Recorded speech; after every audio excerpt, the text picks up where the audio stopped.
Pastor, thank you for allowing me to be in your church and for all of us. And Colonel,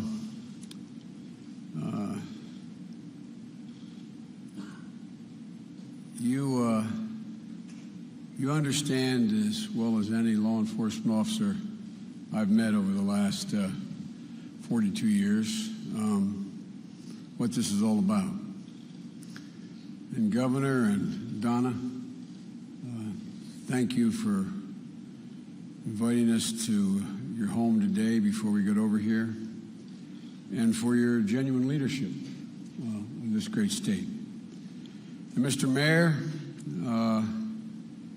I think the rest of the world, the rest of the nation is looking at Baton Rouge, and they're looking at you. And all of you make it pretty clear. This is not about black and white. This is about a city. This is about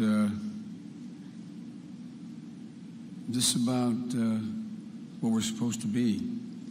And Attorney General, you and I have been working together a long while.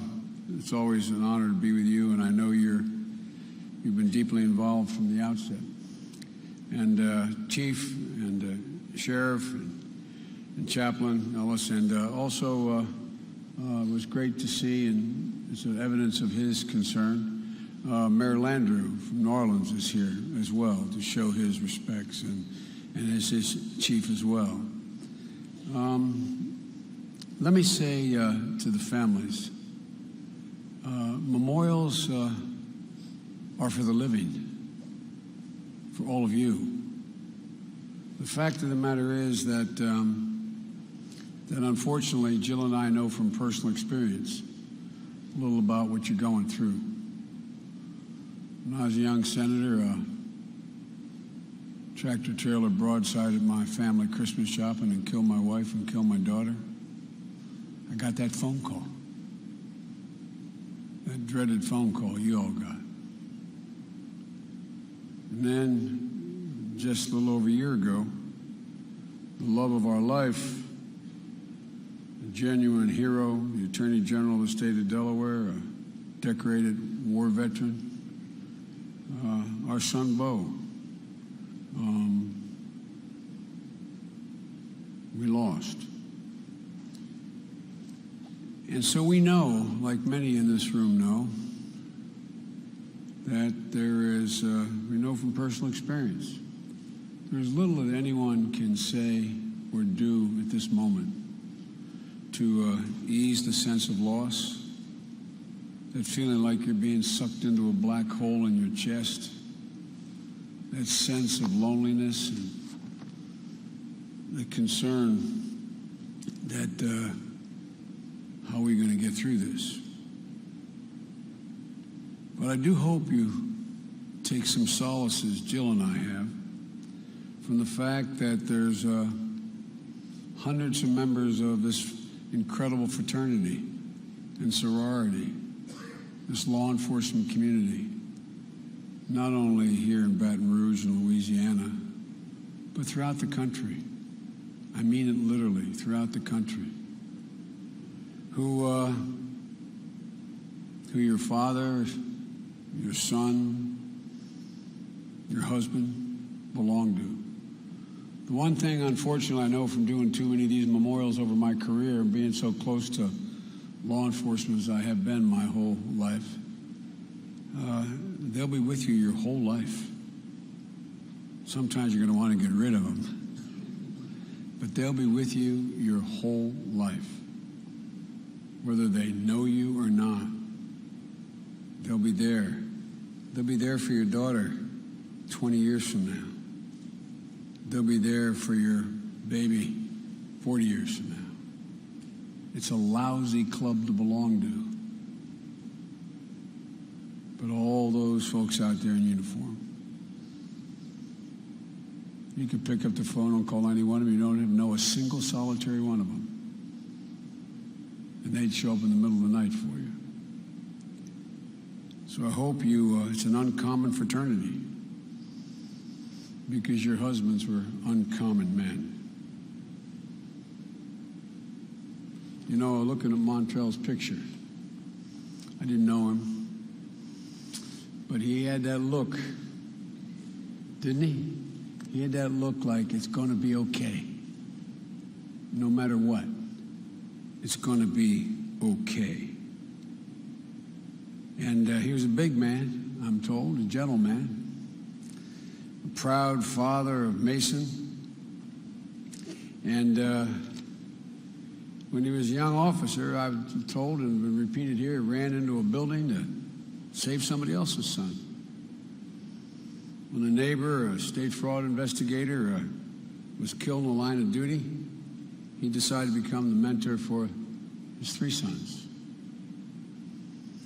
When tension ran high, he did that post on Facebook.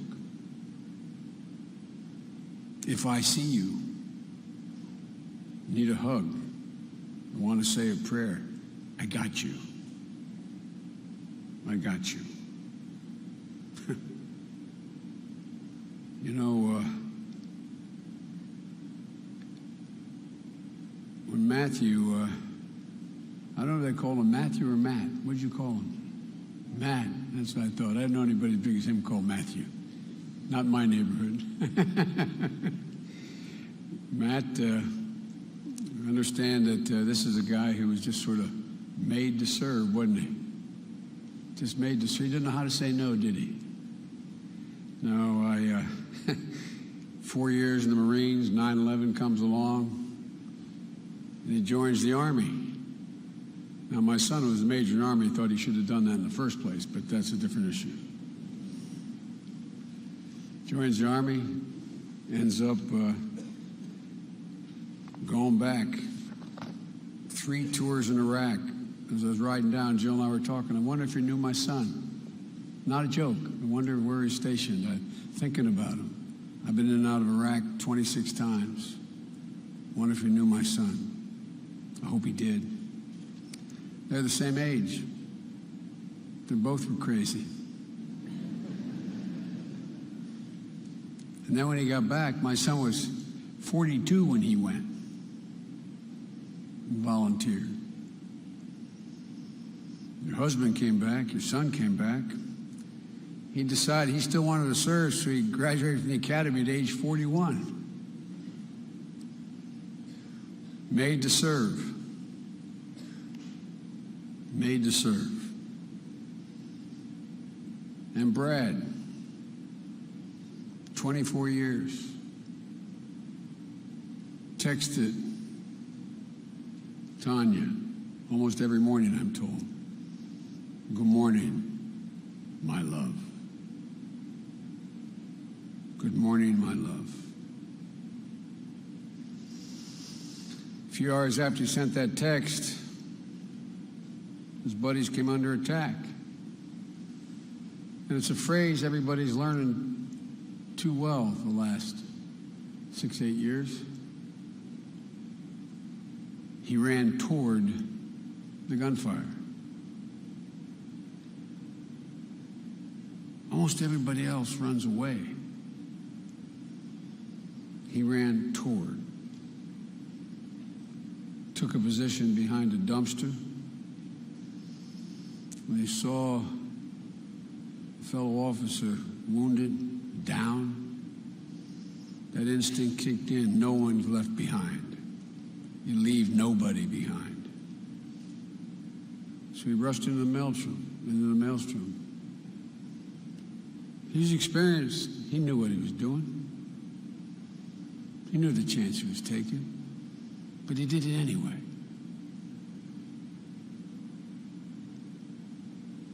I wish I knew him.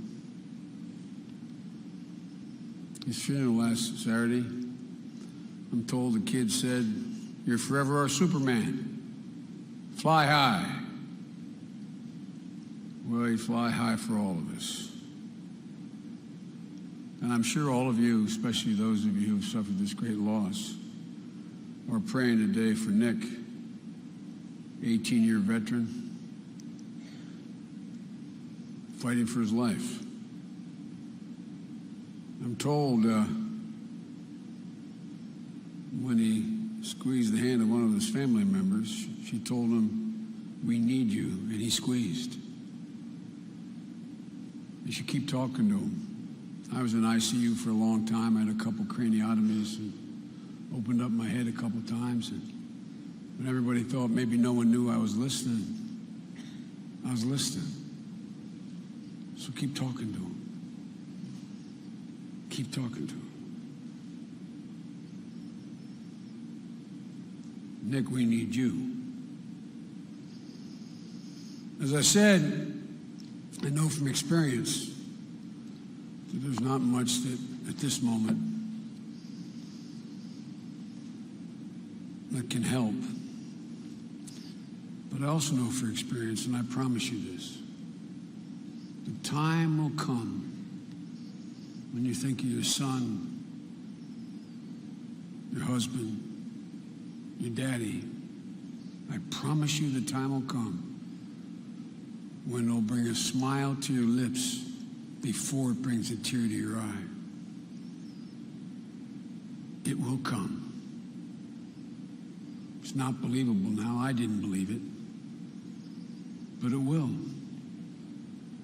My prayer for the families is that day will come sooner than later, but I promise you, it'll come. You know, the mayor, I was thinking about it, he referenced Isaiah chapter 6, verse 8. Whom shall I send? Who will go for us? Each of the officers who are honored today answered, here I am. Here I am. Send me. Send me. I didn't have the privilege of knowing any of these brave men, but I knew them. I knew them. Confident, committed, determined, trustworthy, passionate, and above all, always, always loyal. Each of them had in their DNA this instinct, where the devil it comes from, God only knows, this instinct to protect. They're the guys that grew up in my neighborhood. The guy that when you got in a fight always had your back. You knew he'd jump in, even if there were 4 against you. You knew him. He was the boy with the most courage and the most compassion. The man with a brave heart, the generous soul, whose words are always encouraging.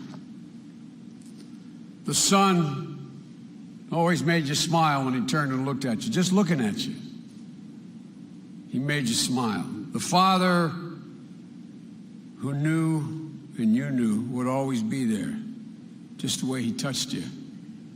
You knew it was going to be all right. The husband with that gentle touch who could soothe away your fear before you even knew he knew. And the friend you could always count on. That's who you guys are out there in uniform. Every one of you. I don't know you, but boy, I do know you. I know who you are. You're the best. You're the best this country has to offer. Being a cop isn't just what you do. It's who you are. It's stamped into your DNA. And thank God for the rest of it is. For you parents who raised these brave men, I owe you. My wife owes you. My children owe you. We all owe you. It's something special. You know, I've spoken to too many of these memorial services for too many peace officers, Too many funerals of brave women and men who kept us safe and watched over our families. And when that assassin's bullet targeted our heroes, and he was an assassin,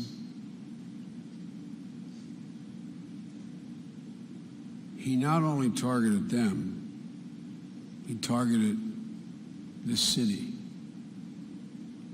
He targeted this country. And it touched the soul of the entire nation. No reason you know this because you've been so preoccupied. But your sons, your husbands, your dads, their pictures been on the front page of every paper in the United States of America. Everybody in the country is talking about it. Everybody is learning their stories. And everybody says now it's the time to heal. Well, first of all, the fact that this assassin didn't make a distinction whether he was killing a white officer or a black officer. He was just killing. He just found an excuse to kill. It wasn't anything to do about what happened earlier. It was an excuse to kill.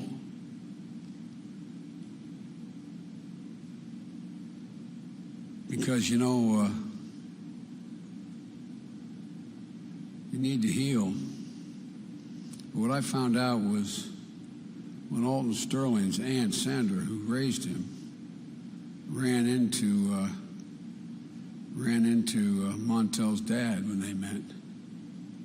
They ended up embracing, I'm told. They prayed together.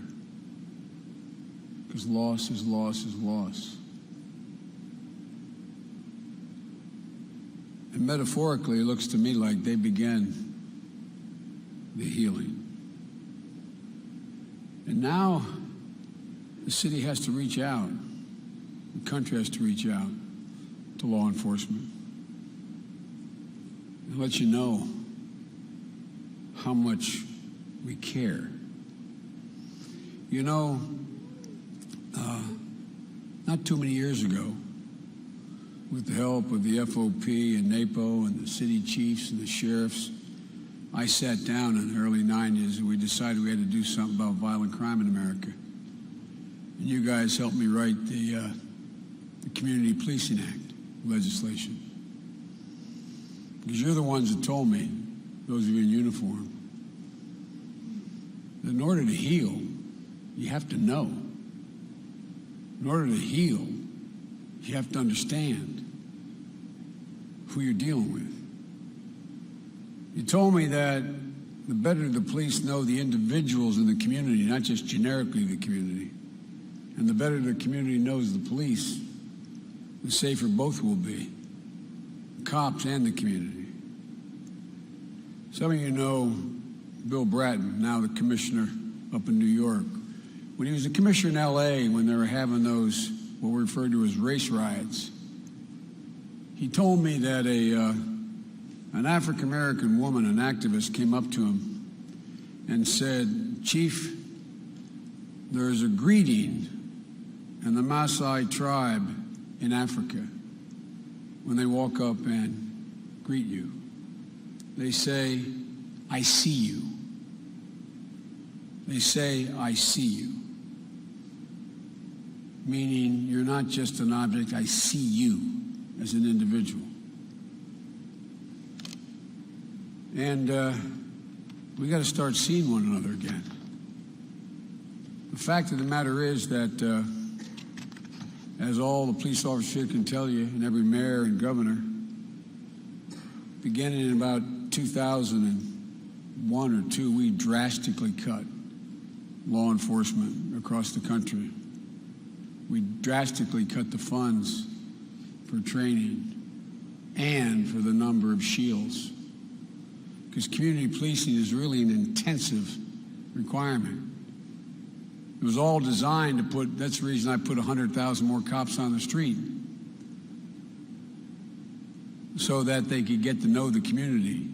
They'd out of their cars, two of them walking together, learning who the local pastors were, showing up and knowing who owns the grocery store in the corner, knowing there's a widow lives on 2nd and Jackson, and she's scared to death because so many drug deals are going down outside her house at night, but she's afraid to call anybody because she'll be exposed.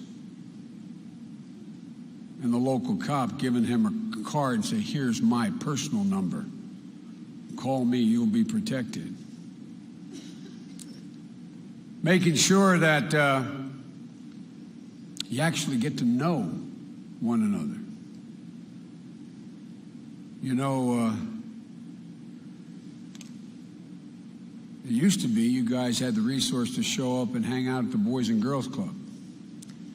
Used to be the resources around the country when crime rates plummeted that you actually got to know the neighborhood. You knew the kid, 15 years old, who walked out and was standing in the corner with a hoodie. You knew the difference between whether he was a gangbanger or the next poet laureate in the country. You didn't look at him as just an object. In the community, when they saw that police officer, a woman parked in a car near the corner, they knew that she was the mother of 2 kids, coached a basketball team, and looked forward to what everybody else looks forward to, going home and tucking her kid in bed at night and just saying, good night, honey. Police have to know. And the only way you know is when you know the individuals. You have to know the anxiety that mom feels about opening that door and letting her black child walk out, and wonder whether or not will they know who he is. And the community has to know that that cop on the beat, that cop riding through in a patrol, who he is. That's John. He's a good guy. You know, he's got 3 kids. We got to close the distance, not just in Baton Rouge, but all across America, between the neighborhood and law enforcement. We did it before, and it worked. So let me close by saying that all of you beautiful family members, who now, as I calculate, have been sitting here for probably an hour and a half, that I know this is bittersweet. You know you're supposed to be here, but you know you don't want to be here. Because every time somebody like me or anybody else gets up, no matter how heartfelt we are talking about it, it makes you think every single moment how you felt the moment that phone call came. You're going to feel that way for a while. You're going to feel that way for a while. I never had the courage to show up for the memorial services. I was a coward. I didn't want to relive it. But you know, the English poet John Milton once wrote, "They also serve who only stand and wait. Thousands upon thousands upon thousands of husbands, wives, fathers, sons, and daughters stand and wait, fearing that phone call at 3 a.m. in the morning, knowing every single time you walk out the door, you pin that shield on, they know. You never talk about it. They know. Anything could happen. And they wait with the sound of the door saying, I'm home, honey. I'm home. The moms and dads of the fallen, we owe you.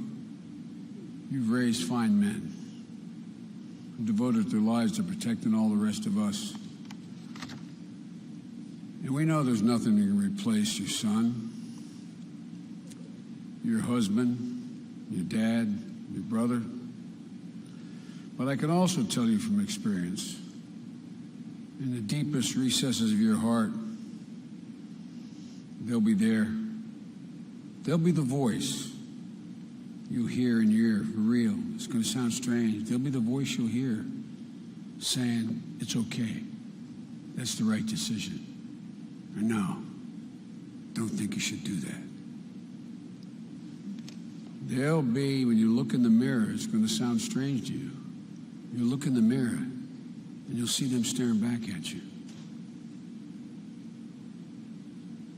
When that sun sets, you hear them saying, hello, my love, I see you. From the time I was a kid, my mother had an expression.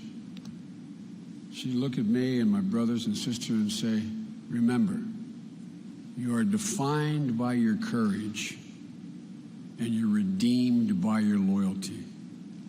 Remember, Joey, you'll be defined by your courage and redeemed by your loyalty. That was my mother's code. But Montrell and Matt and Brad, they may be the purest examples of my mother's code. They met it. They exceeded it. They were defined by their courage and redeemed in the eyes of God by their loyalty.